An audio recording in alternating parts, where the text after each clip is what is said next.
सत श्री अकाल, मैं राजविंदर कौर हाजिर हां सियासी हलचल लैके।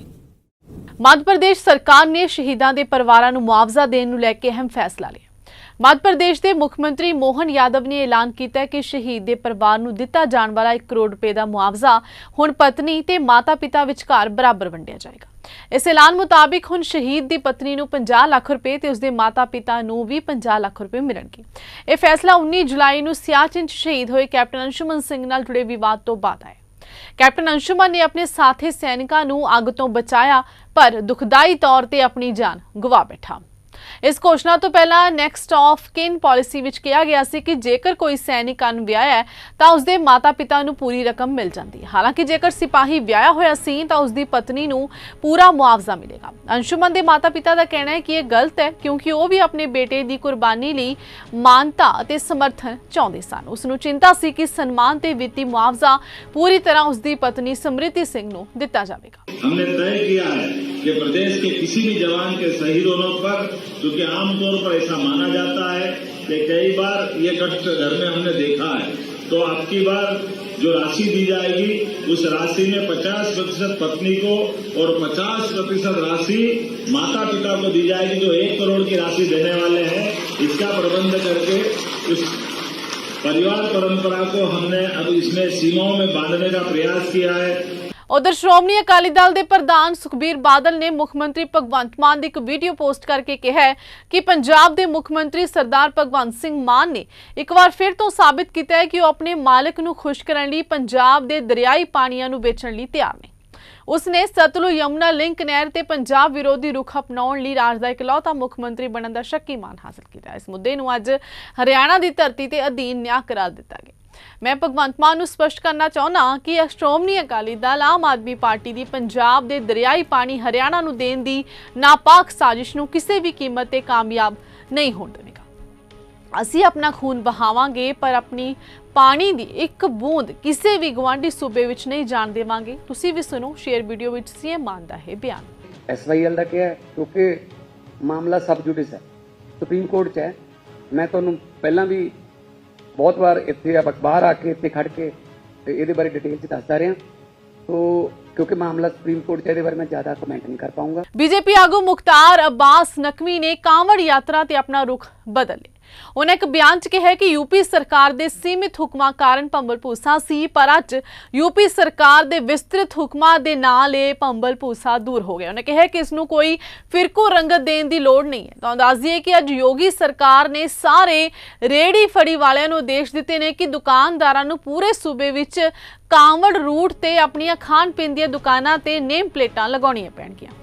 भाजपा नेता मुख्तार अब्बास नकवी ने कल इसते सवाल चुके सी ते अज भाजपा नेता नकवी ने कहा है कि कल मुजफ्फरनगर प्रशासन के फैसले ने स्थिति पैदा की सी, पर अज सूबा सरकार के फैसले ने इसनूं साफ किया ते हुण किसी नूं कोई भुलेखा नहीं है। योगी सरकार के फैसले च सारिआं नूं अपने नाम लिखण लई कहा गया। उन्हें कहा कि यह कांवड़ श्रद्धालुआं की आस्था का सवाल है, इस विच हिंदू मुसलमान कित्थों आए ने, यह फैसला सारिआं लई है, इसलिए किसी नूं कोई इतराज नहीं होना चाहिए। इस मामले च कोई फिरकू रंगत पाउण की लोड़ नहीं है। उन्हें कहा कि सब रब दे बंदे ने, किसी नूं जात पात पुछण की लोड़ नहीं। देखिए, एक सीमित एडमिनिस्ट्रेटिव दिशा निर्देश के आधार पर कुछ किस तरह का कंफ्यूजन क्रिएट हुआ था, और मैं इस बात की खुशी है कि राज्य की सरकार ने सारे कम्युनल कंफ्यूजन को क्रिएट जिन लोगों ने किया था उसका समाधान किया है। और जहां तक सवाल है आस्था का, कांवड़ यात्रा की आस्था का, उसके श्रद्धा और उसके सम्मान का और उसकी सुरक्षा का, इसमें किसी को कोई आपत्ति नहीं है।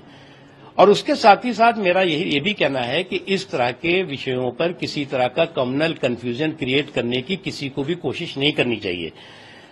इस तरह के कम्युनल कंफ्यूजन न तो किसी मुल्क के लिए अच्छे हैं, न किसी मजहब के लिए अच्छे हैं, न मानवता के लिए अच्छा है। RSS मुखी मोहन भागवत ने झारखंड के गुमला च कहा है कि तरक्की का कोई अंत नहीं है। कुछ लोगों च इंसान होने के बावजूद मनुखी गुणों की घाट होंदी तो उन्होंने पहला इसनूं पैदा करना चाहिए। उन्होंने कहा कि मनुख पहला सुपरमैन, फिर देवता ते फिर भगवान बनना चाहता, पर यह नहीं समझना चाहिए कि यह हुणे हो जाएगा।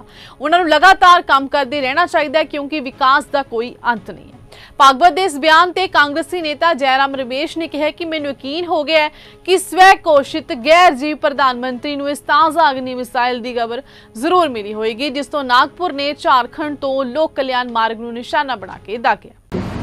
आगे बढ़ने का कोई अंत होता है क्या? इतना आगे जिसका कोई छोर नहीं, जहां पूर्णता ही मर्यादा हो, सीमाओं की डोर नहीं। विकास एक ऐसी चीज है, यहां तक विकास करना सोच के विकास किया, वहां गए, वहां पहुंचने के बाद दिखता है कि इसके भी आगे है। तो मनुष्य है लेकिन मानवता नहीं, इंसानियत नहीं है। वो मनुष्य बन जाए असली पहले, वहां जाने के बाद उसको लगता है लेकिन मनुष्य से कोई होते अति मानव, सुपरमैन कहते, सुपरमैन फिल्में वगैरह निकलती उसमें दिखाते हैं कि अलौकिक शक्तियां जिनके पास होती, तो फिर मनुष्य अलौकिक बनना चाहता है, सुपरमैन बनना चाहता है, अति मानव बनना चाहता है, लेकिन वहां रुकता नहीं, उसको लगता है कि देव बनना चाहिए, तो देवता बनना चाहता है। लेकिन देवता कहते कि हमसे तो भगवान बड़ा है, वो भगवान बनना चाहता है। और भगवान कहता है कि मैं तो विश्व रूप हूं, अभी तो आपको एक रूप में दिख रहा हूं, लेकिन मेरा जो सारे विश्व में व्याप्त ऐसा बिना आकार का रूप है वो असली मैं। तो वहां भी कुछ है क्या रुकने की जगह, कि वहां से भी आगे कुछ है, ये कोई जानता नहीं है। ऐसे कह नहीं सकता, नहीं है ऐसे भी कह नहीं सकता। लेकिन एक बात जरूर इससे कहते लोग कि विकास का कोई अंत नहीं है। बाहर का विकास भी, अंदर का विकास भी, दोनों का कोई अंत नहीं है। ये निरंतर करने की बात है और इसलिए थोड़ा सा असमाधान रहना चाहिए हम सबको कि इतना सारा किया लेकिन अभी ये रह गया है। ਮੋਦੀ ਸਰਕਾਰ 23 ਜੁਲਾਈ ਨੂੰ ਆਪਣੇ ਤੀਜੇ ਕਾਰਜਕਾਲ ਦਾ ਪਹਿਲਾ ਬਜਟ ਪੇਸ਼ ਕਰਨ ਵਾਲੀ ਹੈ। ਆਮ ਆਦਮੀ ਤੋਂ ਲੈ ਕੇ ਕਾਰੋਬਾਰੀਆਂ ਤੱਕ ਇਸ ਦੀ ਬੇਸਬਰੀ ਨਾਲ ਹਰ ਇੱਕ ਨੂੰ ਉਡੀਕ ਹੈ। ਇਸੇ ਦਰਮਿਆਨ ਦਿੱਲੀ ਦੇ ਵਿੱਤ ਮੰਤਰੀ ਆਤੀਸ਼ੀ ਨੇ ਭਾਜਪਾ ਸਰਕਾਰ ਦੇ ਸਾਹਮਣੇ ਇੱਕ ਵੱਡੀ ਮੰਗ ਰੱਖੀ ਹੈ। ਆਤੀਸ਼ੀ ਨੇ ਕਿਹਾ ਕਿ ਦਿੱਲੀ ਤੋਂ 2 ਲੱਖ ਕਰੋੜ ਰੁਪਏ ਕੇਂਦਰ ਸਰਕਾਰ ਨੂੰ ਟੈਕਸ ਜਾਂਦਾ ਹੈ ਤੇ ਅਜਿਹੇ ਵਿੱਚ 5% ਦੀ ਟੈਕਸ ਵਾਪਸ ਦਿੱਲੀ ਨੂੰ ਦਿੱਤਾ ਜਾਣਾ ਚਾਹੀਦਾ ਹੈ। ਉਹਨਾਂ ਨੇ ਕੇਂਦਰ ਸਰਕਾਰ ਤੇ 1 ਵੀ ਰੁਪਏ ਬਜਟ ਵਿੱਚ ਨਾ ਦੇਣ ਦੇ ਦੋਸ਼ ਲਾਏ, ਨਾਲ ਹੀ ਦਿੱਲੀ ਦੇ ਹੱਕ ਦੇ 10,000 ਕਰੋੜ ਰੁਪਏ ਵੀ ਮੰਗੇ ਨੇ। सबको पता है कि 23 जुलाई को केंद्र सरकार का बजट आने वाला है। जो केंद्र सरकार का बजट होता है वो पूरे देश के लिए होता है। पिछले साल 2023-24 में 45 लाख करोड़ का बजट केंद्र सरकार ने पूरे देश में खर्चे के लिए रखा था। जो केंद्र सरकार या कोई भी राज्य सरकार अपना बजट बनाती है, जो पैसा खर्च करती है, वो पैसा कहाँ से आता है? वो पैसा देश के लोगों से आता है। जो हम और आप टैक्स भरते हैं, वो पैसा केंद्र सरकार के पास, राज्य सरकारों के पास जाता है और सरकारों की जिम्मेदारी होती है कि हमारे टैक्स के पैसे को हमारे विकास के लिए खर्च करें।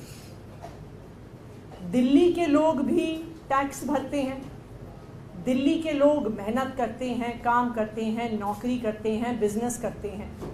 दिल्ली के लोग इनकम टैक्स भरते हैं, दिल्ली के लोग अपनी खरीद फरोख्त में जीएसटी भरते हैं।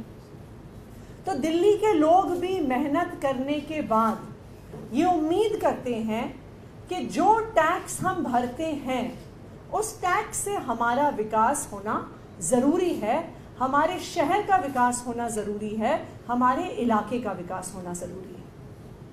तो दिल्ली वाले आखिरकार कौन सा टैक्स भरते हैं और कितना टैक्स भरते हैं?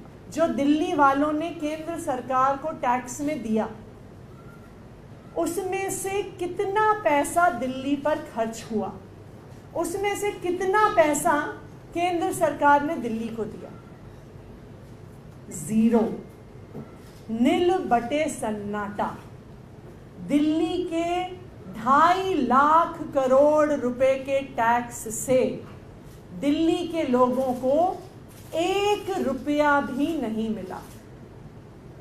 आज मैं केंद्र सरकार से दिल्ली वालों की तरफ से ये पूछना चाहती हूँ कि दिल्ली के साथ ऐसा सौतेला व्यवहार क्यों?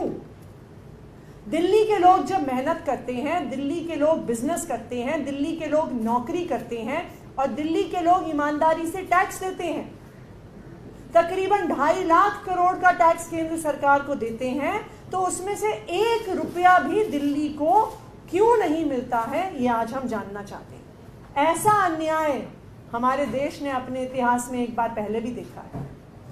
ये अन्याय भारत के साथ होता था जब अंग्रेज भारत पर राज करते थे। जब अंग्रेज भारत पर राज करते थे तो जो भी भारत से टैक्स वो वसूलते थे, चाहे वो हमारे किसानों से हो, चाहे वो हमारे कारीगरों से हो, उसमें से 1 रुपया भी भारत के पास नहीं आता था। वो सारा पैसा लंदन चला जाता था, वो सारा पैसा अंग्रेजों के हाथ में चला जाता था। वही अन्याय, वही अत्याचार आज दिल्ली के साथ हो रहा है कि दिल्ली वाले 2 लाख करोड़ रुपए इनकम टैक्स दे रहे हैं, लेकिन हमें उसमें से 1 रुपया भी नहीं मिल रहा है। भारतीय जनता पार्टी शासित केंद्र सरकार सारा पैसा रख रही है और दिल्ली के साथ सौतेला व्यवहार कर रही है। तो इस बार दिल्ली वालों की केंद्र सरकार से ये मांग है कि इस बार जो 2 लाख करोड़ इनकम टैक्स हम देते हैं, उसमें से दिल्ली को 10,000 करोड़ रुपए मिलने चाहिए। खबरां दे नाल जुड़ी हुई जानकारी लैके फिर तो हाजिर होवांगे। तद तक ਲਈ ਦਿਓ इजाजत। धन्यवाद।